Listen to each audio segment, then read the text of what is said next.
অনেকদিন কৃষ্ণচন্দ্রকে জব্দ করা হয়নি যে, মনটা তাই কেমন যেন উসকুস উসকুস করছে। সেটা তো গোপালের জন্যে। গোপালই তো মুশকিল আসান হয়ে সব সামলে দেয়। প্রতিবারে আর এবারে সামলাতে পারবে? না না না না না, এবার কৃষ্ণচন্দ্র জব্দ হবেই হবে, তবে একটু অন্যরকম ভাবে। আপনার কথাটা তো কেমন অন্যরকম শোনাচ্ছে জাহাপানা। তাহলে তুমি শোনাও। কি জাহাপানা? আমার কত ধনরত্ন আছে সেটা কি তোমার জানা আছে উজির? না জাহাপানা, তবে জানার আগ্রহ আছে বিস্তর। শুধু তোমার কেন, আরো অনেকেরই আগ্রহ আছে শুনলাম, আর সেটা যতক্ষণ না জানা যাচ্ছে ততক্ষণ মনটা কেমন খচখচ খচখচ করে। করে বই কি, এই তো প্রশ্নটা শোনার পর থেকেই আমার মনটাই কেমন একটা উসকুস উসকুস করতে শুরু করে দিয়েছে। আমার হাতে একটা অস্ত্র চলে এসেছে, এবার তাই আমি এমন এক প্যাঁচ কষবো যে কৃষ্ণচন্দ্র মনে মনে কিছুতেই শান্তি পাবে না, আর তাকে অশান্তিতে রাখতে পারলে আমার যে কি শান্তি কি শান্তি, কি বলবো।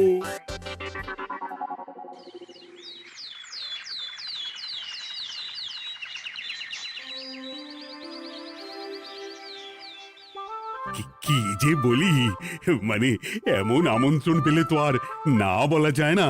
যে আমন্ত্রণ পত্র পেয়ে আপনি এত উল্লসিত আনন্দিত, সেই আমন্ত্রণ পত্র কার মহারাজ? আমার অনুমান এই পত্র নিশ্চয়ই নবাবের। তোমার অনুমান একেবারে সঠিক রাজ্যতীষী। উমা, তাই বুঝি আপনি এত খুশি? সব দেখে শুনে আমারও তো খুব আগ্রহ জাগছে। সে তো জাগবেই, তবে আগে ভাগেই বলে না দিয়ে আমি দেখছি কার কেমন সব চিন্তা ভাবনা মাথায় আসে।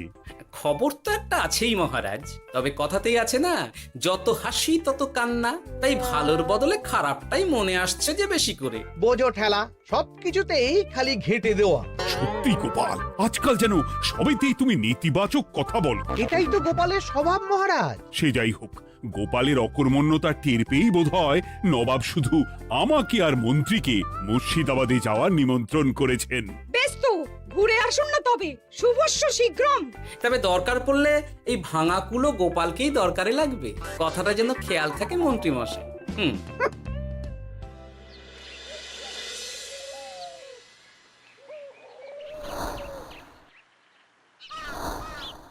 খেয়াল করেছো গিন্নি, আজকাল আমি কেমন কথায় কথায় গোপালকে চুপ করিয়ে দিচ্ছি। কেন গো, কি হলো আবার? হবে আবার কি, নবাব বাহাদুর আমাকে আর মহারাজকে নিমন্ত্রণ করেছেন তার খাস মহলে। ও শুনে যে আমার কি আনন্দ হচ্ছে। ও তাহলে এই ব্যাপার। আস্তে গিন্নি আস্তে, নবাবের ধন সম্পদ দেখার শখ মহারাজের অনেক দিনের।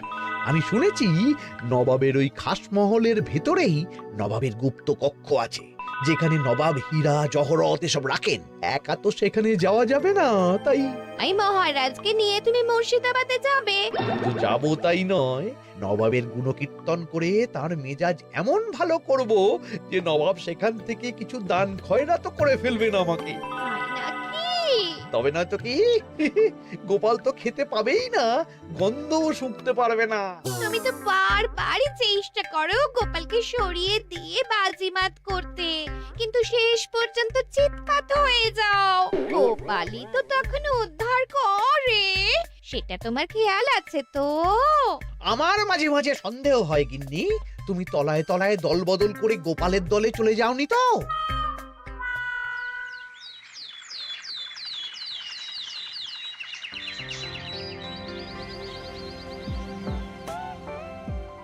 এবার বুঝলে তো দাদু, আমরা কিন্তু তোমারই দলে।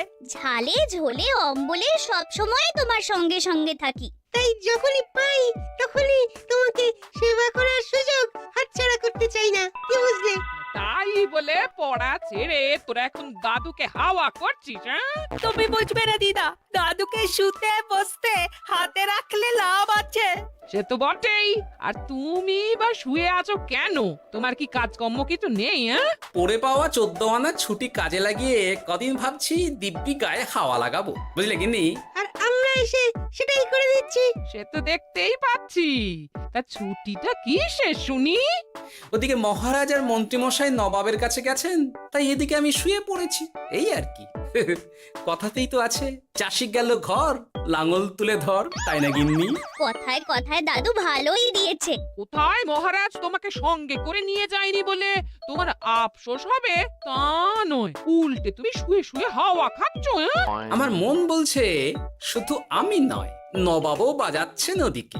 মহারাজ আর মন্ত্রীমশাইকে ঘটা করে কি আর এমনি এমনি ডেকে নিয়ে গেছেন সেখানে? হ্যাঁ?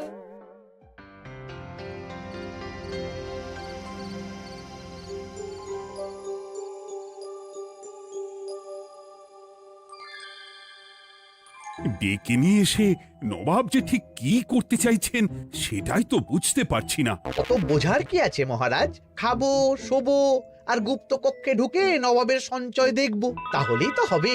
তাই কি আর হবে কে জানে। না না, জানতে তো আমাকে হবে। এখানে এসে তোমাদের কোনো অসুবিধা হচ্ছে কিনা সেটা আমাকে জানতে হবে না?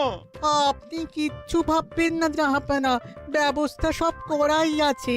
না না, এমনিতে কোনো অসুবিধে নেই, তবে একটা অস্বস্তি হচ্ছে বটে। আসলে মহারাজ বোধহয় মনে মনে ভাবছেন নবাব বাহাদুর নিশ্চয়ই তাকে ডেকে এনেছেন তার গুপ্ত কক্ষে কত মণিমাণিক্য ধন সম্পদ আছে সেটা দেখানোর জন্য। তাই নাকি? মানে এখানকার হিরে, সেখানকার চুনি, অমুক দেশের পান্না, তমুক দেশের মুক্ত।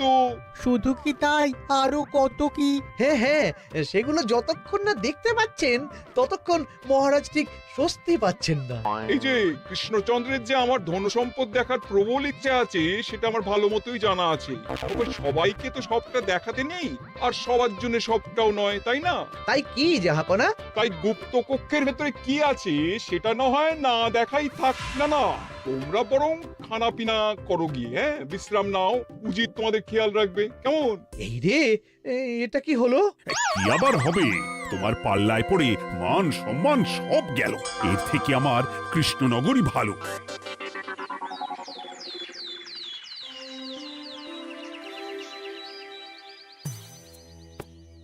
মুর্শিদাবাদ থেকে ফিরে আসার পর থেকেই কেমন থমথমে মুখ করে বসে আছেন মহারাজ। ব্যাপারটা কি? খাতির যত্ন কেমন হলো মহারাজ? কোনো ত্রুটি ছিল নাকি? না না, তেমন কিছু নয়, তবে যে উদ্দেশ্যে নবাবের কাছে যাওয়া সেটাই তো সফল হলো না। গুপ্ত কক্ষে ঠিক কি কি ছিল সেটাই তো জানা হলো না, তাই না মহারাজ? উদ্দেশ্যটা আসলে কার ছিল সেটা আমি এখন ঠিক বুঝতে পারছি। তোমাকে আর সাফাই দিতে হবে না। সেই বুঝবেন, তবে দেরিতে বুঝবেন। কি আর করা যাবে, ফলে যা হওয়ার তাই হবে। না না, তাই বলে নবাব যেভাবে তার গুপ্ত কক্ষে ঢুকতে না দিয়ে আমাকে অপমান করেছেন সেটা আমি মোটেই মেনে নিতে পারছি না। মহারাজের এই অপমানের শোধ তুলতে পারে একমাত্র গোপাল, আমি নিশ্চিত। ঠিক বলেছেন, গোপাল যদি দেয় কোনো চাল তাহলেই নবাব হবেন নকল। না না, এর মধ্যে গোপালের ঢোকার কোনো দরকার নেই। এটা মহারাজ আর নবাবের ব্যাপার। তুমি চুপ করো, কে কোথায় ঢুকবে সেটা আমায় দেখতে দাও। এখানে আর দেখার কি আছে মহারাজ? নবাবের মুখের ওপর তো আর কিছু বলা যাবে না। তুমি বলো গোপাল, সুযোগ পেলে তুমি নবাবকে পাল্টা শিক্ষা দিতে পারবে কিনা? সুযোগ পাওয়া যায় না মহারাজ, সুযোগ তৈরি করে নিতে হয়। তাই আমি সুযোগ তৈরিও করব আর তার সদ্ব্যবহার করব। আর এটাও বলে রাখছি, নবাবকে নাকাল করে সুদে আসলে আপনার অপমানের বদলা নিয়ে তবে ছাড়ব।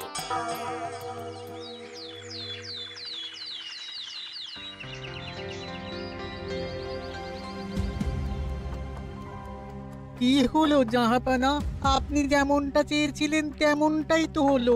মহারাজ কৃষ্ণচন্দ্র মনের কথা মনেই চেপে রেখে মুখ চুন করে পালালো, তারপরেও আপনার মন ভালো নেই? না না হুজির, ঠিক জমলো না। তার উপর আবার এই বেনামি পত্র। সে কি, মহারাজ কৃষ্ণচন্দ্রকে অপমান করে তাড়িয়ে দেওয়ার পরেও জমলো না? হ্যাঁ, আর কোন পত্রের কথা বলছেন জাহাপানা? কে পাঠিয়েছে, কোথা থেকে পাঠিয়েছে কিছুই বুঝতে পারছি না। তবে দু চার কথা যা লেখা আছে এতে, তাতেই তো চোখ কপালে উঠেছে। আমার খাস মহলের ব্যবস্থাপনায় নাকি ত্রুটি আছে, অতিথি আপ্যায়নে বিস্তর গলদ। সেটা আবার 5 কান? এই না, মানে 1 কান হলো কি করে? কানাকানি হোক বা না হোক, জানাজানি হতে কিন্তু দেরি নেই। নাও থালা সামলাও, এদিকে গোপালও এসে হাজির। এমনি এমনি কি আর এসেছি জাহাপনা? আসলে মহারাজ এসে আপনার খাসমহলে ছিলেন বটে, তবে যে শয্যায় মহারাজকে শুতে দেওয়া হয়েছিল সেটা ছিল অসমান আর শক্ত। তাই আমি ছুটে এসেছি আপনার এইরকম নিম্নমানের সামগ্রী আর ব্যবস্থাপনা দেখার জন্য। এখানে আবার দেখার কি আছে? সবাই তো জানে নবাবের ধন সম্পদের কথা, এবার না হয় আমি নবাবের দৈন্য দশার কথা জানাবো সবাইকে। এসব কি হচ্ছে কিছুই তো বুঝতে পারছি না। প্রথমে এই পত্র, তারপর গোপালের অভিযোগ এই মাত্র। না না না না, এই রকম হতেই পারে না। কি হতে পারে না জাহাপনা? আমার শয্যায় কোনো গলদ নেই, আর এটা শুধু তুমি চোখেই দেখবে না, একবার শুয়েও দেখবে। আজ রাতটা তুমি আমার খাস মহলেই কাটাবে, আর ওই শয্যাতেই শোবে। হ্যাঁ, এই রকম করবেন না জাহাপানা, গোপালকে বিশ্বাস নেই, কখন যে কি করে ফেলবে তখন দেখবেন মাথা চাপড়াতে হবে। তবে এটাও শুনে রাখো গোপাল, যে গুপ্ত কক্ষ আছে যেখানে হিরে জহরাত প্রসাধনী সামগ্রী ইত্যাদি প্রভৃতি রাখা আছে, তার দরজা কিন্তু কোনো মতেই খুলবে না। সত্যি কথা বলতে কি, সেই গুপ্ত কক্ষ দেখার স্বাদ আমারও ছিল বটে, তবে কি আর করা যাবে, নবাব যেমন বলবেন সেটাই মেনে নিতে হবে। তবে মনটা আনচান করবে, এই আর কি। যাক, গোপালের মনের মধ্যেও অস্বস্তি ঢুকিয়ে দেওয়া গেছে তাহলে। বাবা, ছুঁচ হয়ে ঢোকার সুযোগ পেয়েছি, এবার ফাল হয়ে বেরোবো।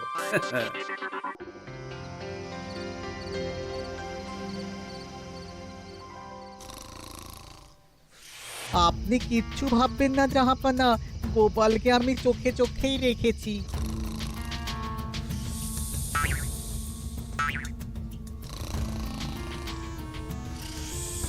কিন্তু দেখে তো মনে হচ্ছে গোপালের শুতে কোনো অসুবিধা হচ্ছে। তা কি করে হয় জাহাপানা? অবশ্য কায়দা করে গোপালের মনে যে গুপ্ত কক্ষের ভাবনা ঢুকিয়ে দিয়েছেন, হতে পারে তার জন্যই সে আনচান করছে।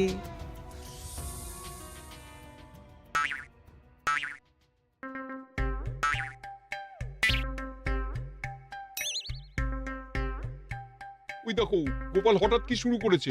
তাই তো, কিন্তু কি করতে চাইছেটা কি? কি হলো গোপাল, কিছু বলবে নাকি?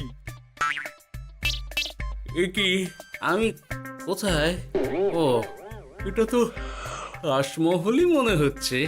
এখানেই তো তুমি ছিলে, কি মুশকিল। আচ্ছা, তোমার অসুবিধাটা ঠিক কোথায় হচ্ছে বলো তো? না না, শুতে তেমন কোনো অসুবিধা বোঝার আগেই তো অন্য অসুবিধা শুরু হয়ে গেল। আসলে সত্যি সত্যি তো আর গুপ্তকক্ষে ঢুকতে পারিনি, তাই স্বপ্নে ঢুকেছিলাম মনে হলো। তারপর সেখানে ঢুকেই দেখতে পেলাম বস্তা বস্তা ধনরত্ন। আমি তো সেই বস্তার ভেতরে হাত ঢুকিয়ে সেগুলোকেই দু হাত দিয়ে তুলছিলাম। এবার তো বুঝতে পেরেছো যে তুমি স্বপ্ন দেখছিলে। এবার ঠিকঠাক ঘুমো তাহলে।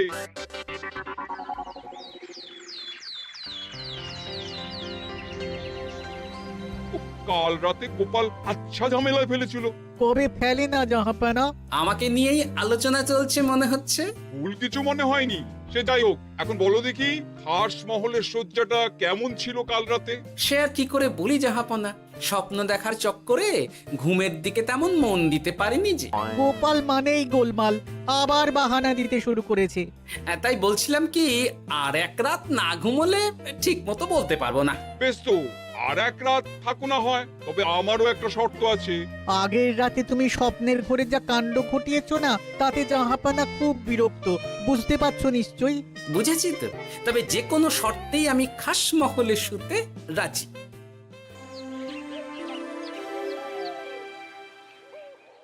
আমার এক কথায় রাজি হয়ে গোপাল নবাবের কাছে ছুটে গেল, কিন্তু কই, এখনো তো ফিরে এলো না। এমনও তো হতে পারে মহারাজ যে নবাব গোপালকে আটকে রেখেছেন। হ্যাঁ, কেন? গোপাল তো দাবি করে যে সে তার বুদ্ধির জোরে যে কোনো বাধা বিপত্তি থেকে বেরিয়ে আসতে পারে। এবার তাহলে ফেঁসে গেল কি করে?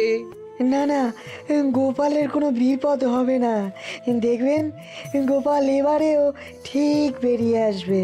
হ্যাঁ, গোপাল আসবে হেসে হেসে, মহারাজ দেখবেন বসে বসে। আমার ধারণা কিন্তু যে কোনো শর্তেই নবাব গোপালকে শায়েস্তা করেই ছাড়বেন। গোপাল যখন নিজে থেকে নবাবকে খোঁচাতে গেছে, তখন আঁচড় তো খেতেই হবে। কি জানে নবাব আবার গোপালকে কিভাবে জব্দ করছেন, কি জানি।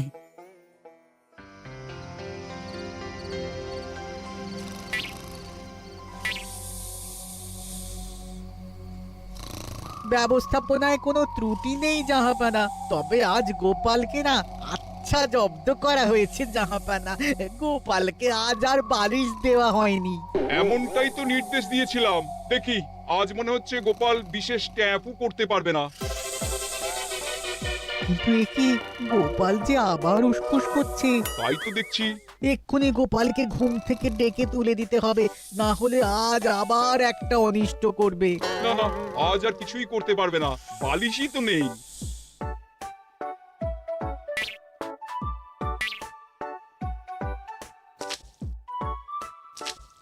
এ কি, গোপাল তো আবার শুরু করে দিয়েছে। ধরো ধরো ধরো, এক্ষুনি ধরো ওকে। আরে ওঠো ওঠো, জেগে ওঠো গোপাল। আরে হচ্ছেটা কি? আজ আবার তোমার কি হলো? এ হে, আজ আবার একটা গন্ডগোল করেছি মনে হচ্ছে। গন্ডগোল বলে গন্ডগোল, জল ছড়িয়ে কি অবস্থা করেছো দেখো। আমার কোনো দোষ নেই, কিন্তু সেই আবার গুপ্তকক্ষের স্বপ্ন এলো আর গোলমাল হয়ে গেল। আজ আবার কেমন স্বপ্ন এলো? গুপ্তকক্ষের যেদিকে আরব আর পারস্য দেশের আতরের সম্ভার ছিল, স্বপ্নে সেই দিকে ঘুরছিলাম আজ। সেগুলো ছড়িয়ে ছড়িয়ে দেখতে দেখতেই স্বপ্ন ভেঙে গেল। বটে, দাঁড়াও, কাল সকালই তোমার ব্যবস্থা হচ্ছে।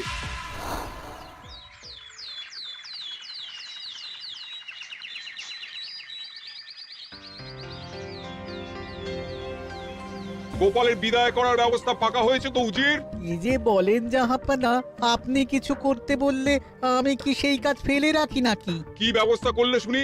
তোমার তো আবার 18 মাসে বছর। এবারে আর সেটা বলতে পারবেন না। ঘোড়ার পিঠে চেপে এতক্ষণে হয়তো গোপাল কৃষ্ণনগরে পৌঁছেও গেছে। যাক, আপদ বিদেয় হয়েছে তাহলে। সর্বনাশ হয়ে গেছে জাহাপানা। আবার কি হলো? গোপাল তো ওই খাসমহল ছেড়ে যায়নি, উল্টে কোথা থেকে একটা ওই ঢেঁড়া জোগাড় করে এনে ওই সবকিছু ঘেঁটে দেওয়ার চেষ্টা করছে। বোঝো ঠেলা, এবারে নবাবই দেখুক কি করে সামলাবে।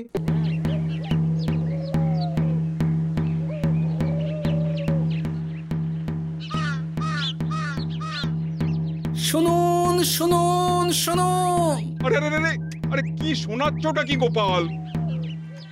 এখনো শোনাইনি, তবে শোনাবো শোনাবো ভাবছি। সবাইকে জানাতে গেলে এই ঢাড়া পেটানো ছাড়া আর উপায় কি? কিন্তু জানাবেটা কি? এই যে নবাব যে অতিথিদের ডেকে এনে তাদের নিশ্চিন্তে ঘুমোতে দেওয়ার ব্যবস্থা করতে পারেন না, এটা তো সবার জানা দরকার। কি বিপদ! না না না না, এই বদনাম নিয়ে আমি গোপালকে কোথাও যেতে দেবো না। তাহলে কি করতে হবে জাহাপানা? আজ ও রাতে গোপাল খাস মহলে শোবে। এই তো এবার পড়েছেন গোপালের জালে।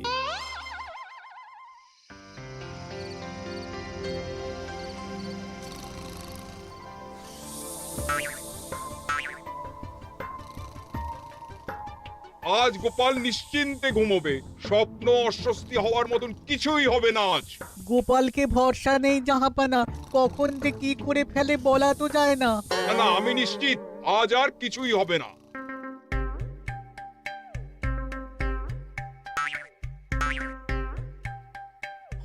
হবে না বলতে বলতেই হতে শুরু করেছে জাহাপানা।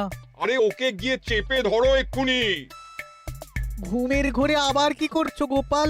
এবার আবার কি হয়েছে? আবার কি স্বপ্ন দেখছিলে নাকি? কি মুশকিল হলো বলুন তো দেখি। গুপ্তকক্ষে ঢুকতে পারিনি, কিন্তু তার স্বপ্ন দেখা তো থামছে না। তার মানে? আজ স্বপ্নে দেখছিলাম গুপ্তকক্ষের একদিকে দামি দামি রেশমি কাপড়, মসলিনের বিপুল সম্ভার, ওই সেগুলোই টেনে টেনে দেখছিলাম আর কি। তাই বলে পর্দা ধরে টানাটানি করতে হবে? ওই দেখুন, ওগুলোকেই তো মসলিন ভাবলাম। না না না না, এবার আমি মনে মনে স্থির করে ফেলেছি এই ঝামেলা থেকে বেরোবার একটাই উপায়, আর সেটাই এবার আমি করব।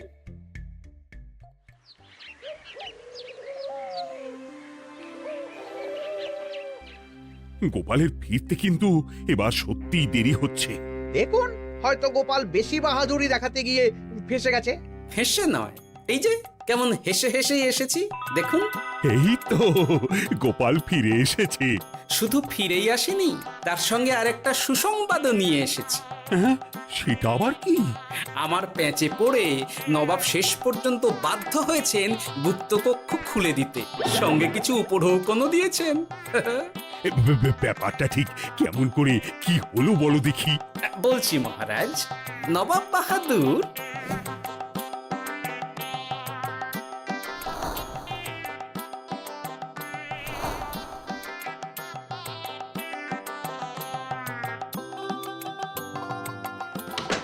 এসো গোপাল, তোমার জন্য আমি গুপ্ত কক্ষের দরজা খুলেই দিলাম।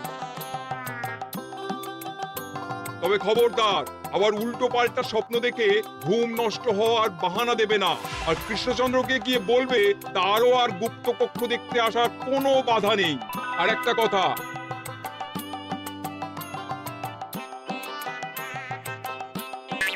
এইসব নিয়ে খুশি থাকো, তবে নবাবের খাস মহলের নিন্দে করে আবার ঢেঁড়া পিটিও না যেন। এমনিতেই সেই অভিযোগপত্র নিয়ে নবাব বাহাদুর চিন্তিত। সেই চিন্তা ঝেড়ে ফেলুন জাহাপনা, কারণ ওটা আমারই দুষ্ট বুদ্ধির ফল। অবস্থা বুঝে ওই ব্যবস্থা আমিই নিয়েছিলাম। হ্যাঁ, আগে হ্যাঁ। সাবাস গোপাল, তুমি তাহলে শেষমেশ যে কোনো উপায়ে নবাবকে মাথা নোয়াতে বাধ্য করলে। আপনাকে কেউ অসম্মান করলে আমি যে নিজেকে সামলে রাখতে পারি না মহারাজ। সত্যি গোপাল, তোমার তুলনা হয় না।